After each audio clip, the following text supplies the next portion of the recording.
디지털 얘기가 나오면 이미지 센서가 이동되는지를 이잡듯이 뒤질 거예요. 안녕하세요. 유튜브로 만나는 수능국어 무료인강 박민석입니다. 유튜브가 생각보다 잘 되고 있어요. 다 구독해주시고 영상 시청해주시고 다 여러분들 덕분입니다. 감사합니다. 열심히 할게요. 오늘은 지난 시간에 이어 비문학 독서 푸는 법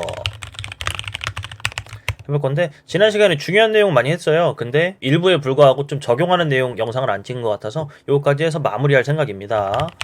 총 3가지를 얘기할 거고요. 이 3가지에는 딱 요거와 요거의 관계가 중요합니다. 시작해 볼게요. 구독, 좋아요. 지문과 문제의 관계.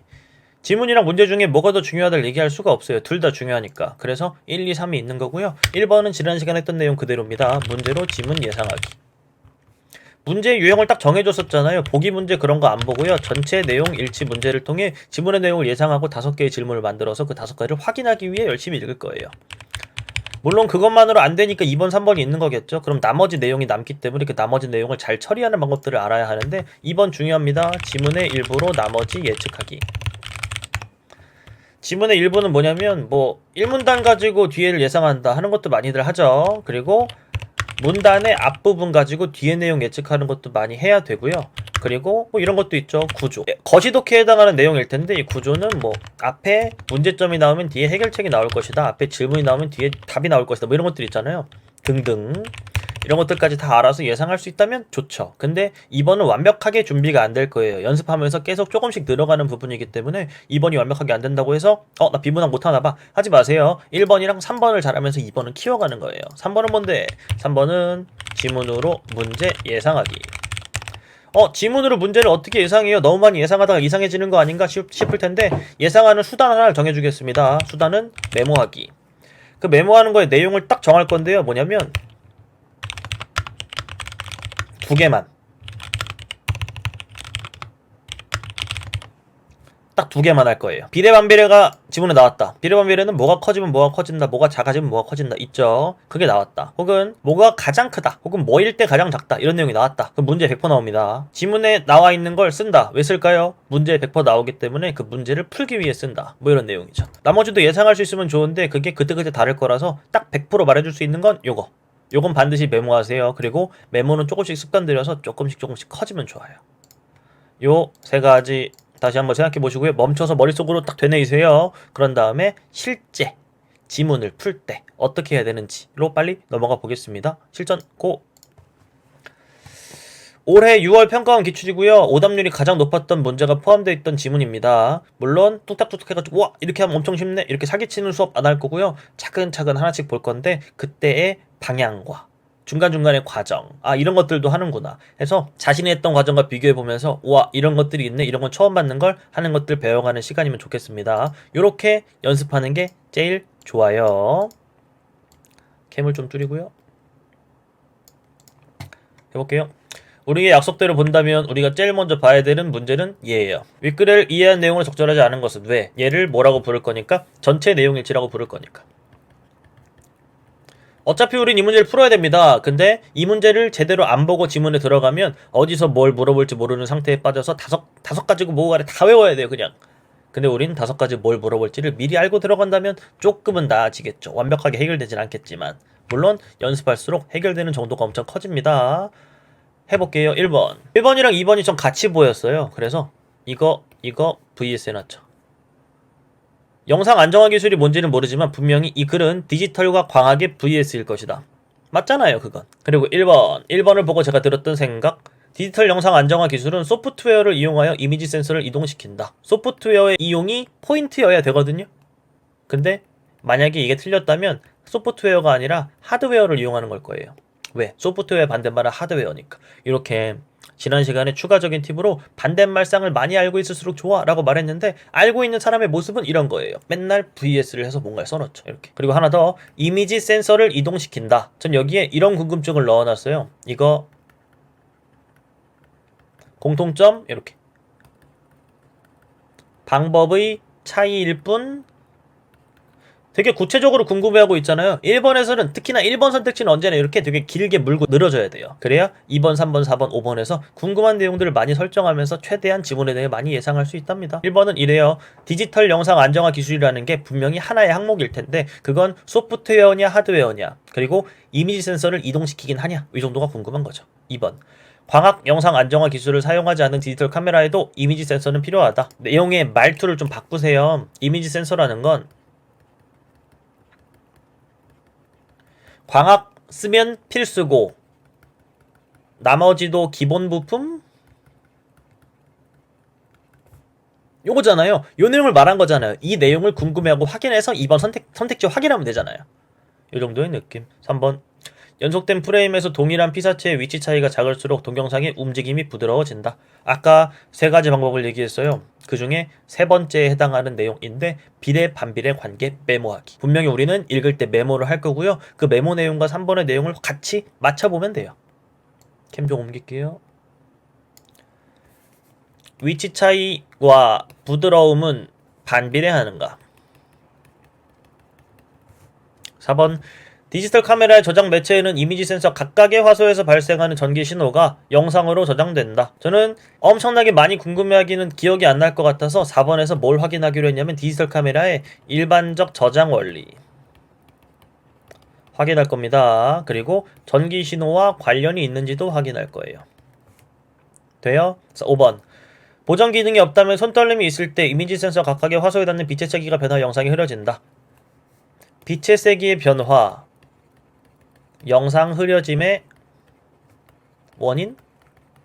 어차피 보정 기능은 영상 흐려짐의 원인을 제거하는 거기 때문에 분명히 빛의 세기가 변하는 게 영상 흐려짐의 원인이지만 체크하면 끝나요. 5가지 내용 다시 보세요. 분명히 말하면서 해서 오래 걸렸지만 분명히 그냥 하면 빨라질 겁니다. 1분도 안 걸려요. 1분도 안 되는 시간 투자해서 지문 읽는 게 바뀔 거예요. 지문을 어떻게 읽어 나가면 좋은지 이제 이 내용을 생각하면서 같이 가볼게요. 읽으면 위에요. 해봅니다. 일반 사용자가 디지털 카메라를 들고 촬영하면 손의 미세한 떨림으로 인해 영상이 먼저 흐려지고 걷거나 뛰면서 촬영하면 식별하기 힘들 정도로 영상이 흔들리게 된다. 흔들림에 의한 영향을 최소화하는 기술이 영상 안정화 기술이다. 우리가 일반적으로 읽었다면 1문단을 읽고 많은 걸 궁금해했어야 됐겠죠. 근데 우린 궁금하지 않아요. 그리고 오히려 반갑죠. 영상 안정화 기술인 거 알겠는데 우리의 머릿속의 생각 뭐면 좋냐면요. 알아. 그러니까 이게 광학이랑 디지털로 나뉘는 것도 알아. 그러니까 빨리 나누고 그 기준이 뭔지나 말해줘. 나뉘는 기준이 중요한 거 아니에요? 그게 1번에서 확인해야 될 내용이었으니까. 가봅니다. 빛을 이용한 과학적 기술 하나. 빛을 이용한대요. 그리고 소프트웨어를 이용하는 디지털 기술. 아, 소프트웨어, 디지털 맞네. 얘는 하드웨어가 아니라 빛을 이용하나 봐요. 두 가지가 나뉘는 건 알았다고요. 그럼 우리의 그 다음에 궁금증은 뭐 해야 돼요? 무조건 이미지 센서 이동? 이동하냐 안 하냐가 너무 궁금하잖아요. 궁금해하면서 읽어주십시오. 광학 영상 안정화 기술. 이게 처음이네요. 카메라 모듈은 렌즈 모듈, 이미지 센서, 자이로 센서, 제어 장치, 렌즈를 움직이는 장치로 구성되어 있다. 렌즈 모듈은 보정용 렌즈들을 포함한 여러 개의 렌즈들로 구성된다. 지나간 내용들이 많아요. 우리가 했어야 됐던 일들이 있는 거죠. 봐봐요. 카메라 모듈이라는 건 구성된대요. 뭐랑 뭐로. 렌즈 모듈, 이미지 센서, 자이로 센서, 제어 장치, 렌즈를 움직이는 장치. 번호를 왜 붙일까요? 이래야 지문이 짧아져요. 그냥 글들이 막 나열되어 있고 거기서 어떻게 뭘 찾아야 될지 모르는 상태가 되게끔 읽지 마세요. 우린 분명히 1번의 내용만 궁금해서 읽고 있지만 나중에 다시 돌아와서 무언가를 찾아야 되는 것도 알고 있잖아요. 나중에 찾기 쉽게 약간 라벨 붙이듯이 읽으세요. 궁금해해서 막 엄청나게 빡세게 읽지 말고 궁금한 내용은 이미 5개 설정했으니까 그것만 확인하면서 나머지 그냥 표시만 하세요. 마음대로 하시되 표시의 기준은 돌아올 수 있을 정도. 갑니다. 렌즈 모듈은 보정용 렌즈들을 포함한 여러 개의 렌즈로 구성되어 있다. 일반적으로 카메라는 렌즈를 통해 들어온 빛이 이미지 센서에 닿아 피사체의 상이 맺히고 피사체의 한 점에 해당하는 위치인 화소마다 빛의 세기에 비례하여 발생한 전기 신호가 비례지만 이 비례를 찾는 게 아니죠. 뭐가 커지면 뭐가 커진다가 있어야 되는 그게 없어요. 전기 신호가 저장 매체의 영상으로 저장된다. 두 가지 확인. 이미지 센서는 일반적인 부품임. 왜? 여기는 일반적 원리를 말하고 있는 거니까. 그리고 하나 더 궁금했던 건 일반적인 저장 원리였는데 전기 신호랑 관련된 걸 진짜 확인했어요. 돼요? 같이 하는 건데 이렇게. 그런데 카메라가 흔들리면 이미지 센서 각각의 화소에 닿는 빛의 세기가 변한다. 빛의 세기의 변화. 흔들리면 빛의 세기가 변한다. 그래서 어떻게 된다? 흐려진다. 그래서 그걸 보정할 거다. 뭘 보정할 건가? 렌즈를 이동시켜서 보정한다. 이미지 센서 이동 안 함? 렌즈를 이동시킨다. 즉 적어도 이미지 센서를 이동시키는 게 공통점인데 방법의 차이일 뿐인 그런 상황은 아닌 거예요. 그래서 우리는 이제 확인해야 될 내용이 바뀌었죠? 디지털 얘기가 나오면 이미지 센서가 이동되는지를 이잡듯이 뒤질 거예요. 왜? 아무래도 1번이 답일 확률이 좀 있어 보이니까. 되나요? 그리고 이거 빛의 세기가 변하는 게 영상 흐려짐의 원인인가? 빛의 세기가 변하는 상황 나왔죠? 바로 또 지울 수 있죠. 이제 요 반비례 비례 관계만 체크하면 1번이랑 얘가 각축전을 벌일 거예요. 두 가지입니다. 디지털 얘기가 나오면 이미지 센서 이동하나 이잡듯이 뒤지세요. 그리고 위치 차이가 작으면 움직임이 부드러워지는지를 생각하세요. 답은 아무래도 1번이겠죠. 왜? 위치 차이가 작으면 부드러워질 것 같으니까. 읽어볼게요. 일단 제어 장치가 렌즈를 이동시키면 피사체의 상이 유지되면서 영상이 안정된다. 라벨을 더 붙여주세요.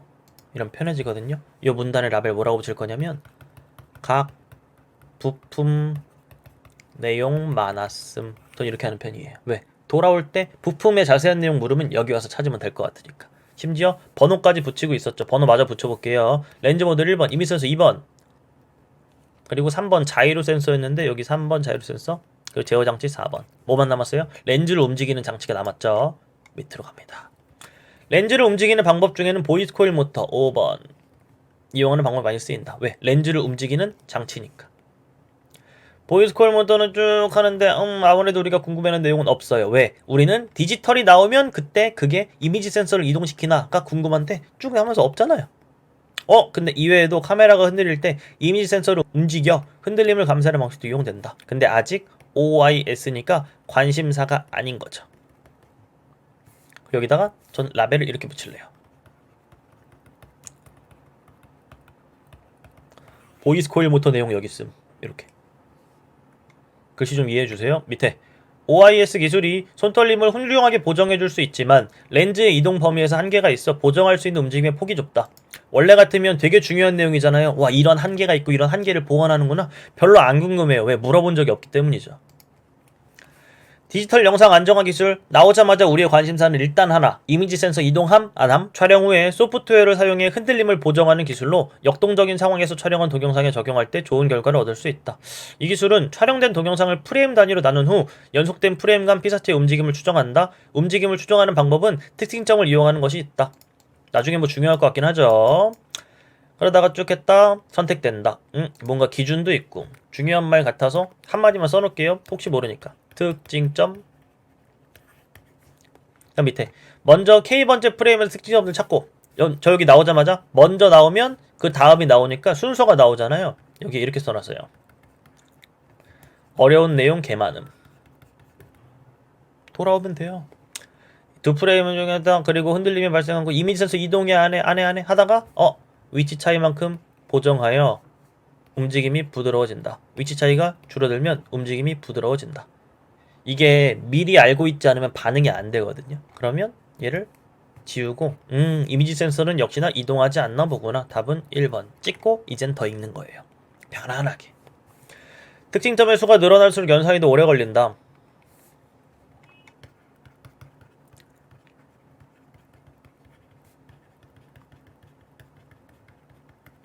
이렇게 하는 건데요. 뭐 하는 거죠 지금? 궁금한 내용은 아니었는데 늘어날수록 더 오래 걸린다. 연산에 걸리는 시간과 비례잖아요. 비례는 써라.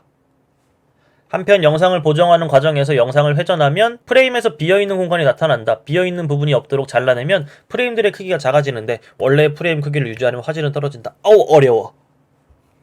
이게 원래 같으면 이 내용까지 다 이해하고 오케이. 머릿속에 광학은 이렇게 그리고 디지털은 이렇게 모든 내용 다 정리되어 있어야 되잖아요. 근데 그게 아니고요. 1번을 풀었잖아요, 만약에. 그러면 쭉 선 나눠요. 그런 다음에 광학은 여기서 찾고요. 디지털은 여기서 찾는 거예요. 그리고 어려운 내용은 여기에 많이 있고 이전에는 특징점 내용만 가지고 거의 끝났던 것 같아요. 요런 전체에서 좌표 보는 느낌. 그리고 비례반비례 써놨죠? 분명히 이건 문제로 나올 겁니다. 이 정도? 1번이 맞다는 가정 아래 이젠 2번 가는 거예요. OIS니까 뭘 안 봐요? 여기 안 봐요. 아까 해놨던 그 좌표들이 어떻게 기능하는지 보세요. 가봅니다. 보이스 코일 모터는 카메라 모듈에 포함되는 장치이다. 보이스 코일 모터 위치 알아요? 저 아는데. 보이스 코일 모터를 포함한 오케이 1번 지우고 이런 거 하는 건데. 자이로 센서는 자이로 센서 어디 있어? 3번 이렇게 여기. 이미지 센서에 매치는 영상을 제어 장치로 전달한다. 1대1 대응만 죽어라고 확인할게요. 미리 이걸 이해하고 있어야 되는 건 아니잖아요. 자이로 센서 카메라 움직임을 감지하여 방향과 속도를 제어 장치에 전달한다. 방향과 속도를 전달하는데 여기선 영상을 전달한다. 답은 2번. 컷. 다음. 윗글을 참고할 때 보기에 A씨에 들어갈 말을 바르게 짝지은 것은 이랬죠. 이거 뭔가 많을수록 늘어난다. 뭐 이런 거 보니까 비례반비례에서 뭐 내용 나오는 것 같은데. 비례반비례 중에 우리가 써놨던 거 가세요. 특징점의 수가 많으면 연산 시간이 늘어납니다. 특징점의 수가 많은 게 A인지 B인지 보세요. 아, 이건 특징점을 선택할 때 고려사항이고 우리가 아는 건 소용이 없네. 그 다음 수가 많을수록 필요한 뭐야 이거 쓰세요. 연산시간. 답 두 개 중에 하나임. 이거 뭐야? 두 개 중에 하나예요. 이제 A랑 B를 볼 건데 저 어디서 보는지 알아요. 여기 있는 거 아니에요? 여기? 왜? 엄청 어려운 내용들이 아니었고 특징점을 먼저 말한 다음에 그 다음에 어려운 내용으로 들어갔던 것 같아서 여기서 한번 볼 거고 없으면 밑에 보면 돼요. 대충 어디 있는지 안 다음에 이젠 가서 전문가가 되는 겁니다. 주위와 밝기가 뚜렷이 구별되며 밝기 차이가 큰 거. 그리고 영상이 이동하거나 회전해도 밝기 차이가 유지되는 부분. 그리고 차이는 크고 유지돼야 된다? 어려운데? 가보세요. A랑 B가 뭐가 다른지를 보세요. A는 밝기 차이가 어떤지, 그리고 B는 밝기 차이 변화. 얘는 유지에 대한 내용이고 얘는 큰 거 얘기하는 거구나. 클수록 유지니까 작을수록. 답은 2번. 전체를 다 알아야 푸는 거였어요? 거기만 가서 하는 건데. 그 다음 4번 보기 문제인데 어떻게 구성되어 있나 볼게요. 일단 위에부터 보면 되겠네. 윗글을 읽고 보기를 이해하래요. 언날의 약속처럼 쓸 건 윗글을 읽고 보기를 이해하라고 했으니까 윗글이 기준이에요. 참고로 보기는 그냥 푼 다음에 종합적으로 말할 겁니다. 새로 산 카메라의 성능을 시험해보고 싶어서 OIS 기능을 켜고 OIS인가 보다. 윗부분이었죠. 빌딩을 찍는 순간 바람이 휘청하여 들고 있던 카메라가 기울어졌다. 집에 돌아와 촬영된 영상을 확인하고 소프트웨어를 보정하려 한다. DIS도 쓰네. 프레임 나왔으니까 얘는 어려운 내용과 관련이 있을 거예요. 기억에서 프레임의 모서리 부분으로 특정점을 선택하는 것이 움직임을 추정하는 데 유리하겠군. 분명히 이거 모서리 뭐 있었던 것 같은데? 맞는 거 아님? 피사체의 모서리처럼. 프레임의 모서리. 프레임의 모서리니까 답 아니라고? 여러분, 방금 이 과정이 필요했는데 이 과정을 하려면 지문을 잘 읽으면 되나요? 그럼 어떤 전략이 있으면 되나? 아니요. 순간에 안 헷갈렸으면 됐어요. 지난 시간에 말한 적이 있는데 보기 문제를 100% 맞는 방법은 없어요. 연습하는 거지. 방금 건 만약에 틀렸다면 오답 노트에서 교정됐어야 되는 습관 중에 하나일 뿐이에요. 밑에 갑니다. 니은을 DIS 기능으로 보정하고 나서 프레임 크기가 변했다면 흔들림은 보정되었으나 원래 영상 일부가 손실되었겠군. 어려운 내용 다시 읽고 올까? 여기를 막 읽는 거예요. 막 읽어서 봐봐요. 회전하면 비어있는 공간이 나타난다. 비어있는 부분을 없도록 잘라내면 프레임의 크기가 작아진다. 그리고 원래 프레임 크기를 유지하려면 화질은 떨어진다. 왜? 작았던 걸 키우니까 깨지나 보죠. 그 내용 보고 다시 끌게요. 프레임 크기가 변했다는 건 줄어들었다는 거죠. 흔들림은 보정되었으나 원래 영상 일부가 손실되었다. 손실되었다는 건 프레임이 줄면서 당연히 나타나는 변화 아닙니까? 이건 크기가 줄어들었다는 거니까 일부가 손실돼야 크기가 작아질 거잖아요. 답은 2번. 3번. 기억에서 빌딩 모서리들 간의 차이를 특징점으로 선택한다. 모서리들 간의 차이를 선택하는 게 아니라 모서리를 특징점으로 선택하는 겁니다. 이것도 방법은 없어요. 이 안에서 안 헷갈렸으면 되는 거지. 4번 기억은 OIS 기능으로 후돌림을 보정한 프레임이지만 니은은 OIS 기능으로 보정해야 할 프레임. OIS가 아니라 DIS겠죠. 그 다음 5번 니은을 보면 기억이 촬영된 직후 카메라가 크게 움직여 DIS 기능으로 완전히 보정되지 않았다는 것을 알 수 있군. DIS가 아니라 OIS로 완벽하게 보정되지 않아서 이젠 DIS의 도움이 필요한 거죠. 요 정도. 어려운 지문이었고요. 다시 정리합니다. 좀 지저분하지만 1번 문제 가지고 5가지의 체크 포인트를 만든 다음에 그걸로 읽어요. 물론 읽으면서 뭐까지 하면 좋냐면 이 문단은 대충 뭐가 있었어. 이 문단은 뭐가 있었지. 와 진짜 어려운 내용 있네. 나중에 고생 좀 하겠는걸? 마치 남일처럼. 가까스로 1번을 풀어내세요. 그런 다음에 전체에 대한 부담을 가지지 말고 묻는 부분 가서 그것만 찾으세요. 마찬가지 전체에 대한 부담 없죠? 얘도 묻는 부분 가서 그것만 찾는데 도움을 무조건 받았을 거예요. 뭐가? 비례반비례 메모해 놓은 거예요. 4번 같은 종합적인 보기 문제. 누가 봐도 종합이죠. 둘 다 물어보니까 그 종합적인 보기 문제를 무조건 맞힐 수 있는 방법은 없어요. 왜? 얘랑 얘라는 함정을 잘 제껴냈어야 됐거든요. 그리고 2번도 말이 많이 바뀌어 있어서 그 부분을 정확히 이해하고 문제를 풀었어야 풀 수 있어요. 다만 우리가 푸는 방법을 바꿔서 얘부터 보고 쭉 본 다음에 나머지를 짝지어서 쭉쭉 푼다면 적어도 1번부터 3번까지 맞을 수 있죠. 여러분 준비하세요. 비문학을 준비하는 건 1번부터 3번까지를 다 마친 후에 1번부터 3번까지를 마친 후에 4번에 도전하는 상태를 준비하는 거지 1번부터 4번까지 다 맞힐 수 있는 방법을 찾아 헤매다가 방법이 없으니까 그래 본질로 돌아가자 해서 연습만 하는 그런 과정으로의 준비가 아닙니다. 전체에 대한 부담을 줄인 후에 그리고 4번에 도전할 자격을 획득하세요. 그리고 틀리면 오답노트 하고 다음에 다시 도전하세요. 그걸 언제나 맞을 수 있는 방법이 있다는 그런 환상만 안 가진다면 그리고 계속 노력한다면 4번까지도 맞을 수 있는 순간도 많이 찾아오겠죠. 이 정도. 그리고 만약 1번부터 3번까지가 다 됐는데 4번이 맨날 틀려요. 그러면 3등급 이하의 친구들은 지난 시간에 추천했죠. 4번 문제 같은 건 읽지도 말고 찍으세요. 지문 자체를 버리지 마시고 지문 중에 보기 문제만 버릴 수 있는 상태로 연습하세요. 그러면 많이 좋아질 겁니다. 이런 얘기로 영상 마무리 해보겠습니다. 여기까지 안녕.